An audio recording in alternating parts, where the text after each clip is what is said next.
আসসালামু আলাইকুম ওয়া রাহমাতুল্লাহ। আজকের ভিডিওতে আমরা জানব পবিত্র কাবা শরীফের ইতিহাস, এর নির্মাণ, পুনর্নির্মাণ এবং ইসলামে এর গুরুত্ব সম্পর্কে। কাবা মুসলমানদের সবচেয়ে পবিত্র স্থান। পৃথিবীর সব মুসলমান নামাজের সময় এই কাবা শরীফের দিকেই মুখ করে দাঁড়ান। এটি অবস্থিত মেক্কা নগরীর মসজিদ আল হারামের কেন্দ্রে। ইসলামী বর্ণনা অনুযায়ী পৃথিবীতে আল্লাহর ইবাদতের জন্য প্রথম ঘর হল কাবা শরীফ। অনেক আলেমের মতে সর্বপ্রথম আদম আলাইহিস সালাম কাবার ভিত্তি স্থাপন করেন। পরে দীর্ঘ সময় অতিবাহিত হওয়ার কারণে এর চিহ্ন বিলীন হয়ে যায়। এরপর আল্লাহ তাআলা ইব্রাহিম আলাইহিস সালামকে কাবা পুনর্নির্মাণের নির্দেশ দেন। তিনি তার পুত্র ইসমাইল আলাইহিস সালামকে সঙ্গে নিয়ে কাবা শরীফ পুনর্নির্মাণ করেন।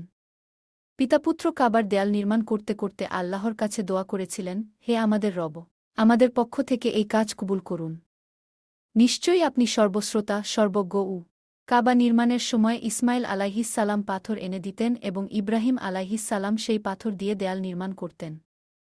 আজও কাবার পাশে থাকা মেখেম ইব্রাহিমে ইব্রাহিম আলাইহিস সালামের পদচিহ্ন সংরক্ষিত রয়েছে বলে বিশ্বাস করা হয়। কাবার এক কোণা রয়েছে বিখ্যাত হাজর আল আসওয়াদ। ইসলামী বর্ণনায় এসেছে এই পাথর জান্নাত থেকে আনা হয়েছিল। প্রথমে এটি দুধের মতো সাদা ছিল, পরে মানুষের গুনাহের কারণে কালো হয়ে যায়।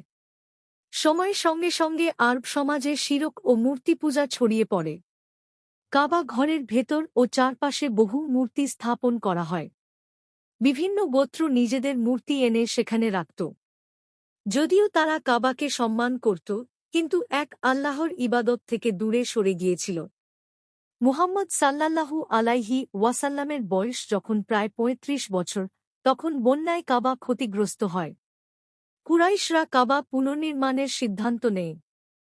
কিন্তু হাজরে আসওয়াদ স্থাপন করবে কে, এ নিয়ে বড় বিরোধ সৃষ্টি হয়।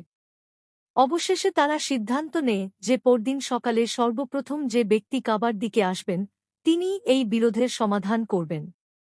আল্লাহর ইচ্ছায় সর্বপ্রথম আগমন করেন মুহাম্মদ সাল্লাল্লাহু আলাইহি ওয়াসাল্লাম। তাঁকে দেখে সবাই খুশি হয়ে বলে, এই তো আলামিন, আমরা তাঁর সিদ্ধান্ত মেনে নেব। রাসূলুল্লাহ সাল্লাল্লাহু আলাইহি ওয়াসাল্লাম একটি চাদর বিছিয়ে তার উপর হাজরে আসওয়াদ রাখেন। এরপর সব গোত্রের নেতাদের চাদরের ৪ কোণা ধরতে বলেন। সবাই মিলে পাথরটি নির্ধারিত স্থানে নিয়ে গেলে তিনি নিজ হাতে সেটি স্থাপন করেন। ফলে বড় একটি সংঘাত এড়ানো সম্ভব হয়।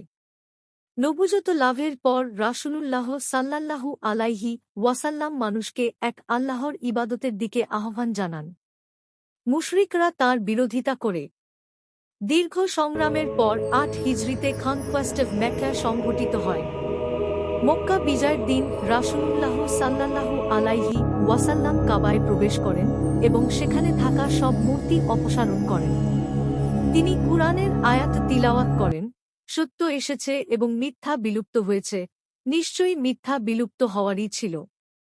সেদিন থেকে কাবা আবার এক আল্লাহর ইবাদতের কেন্দ্র হিসেবে প্রতিষ্ঠিত হয়।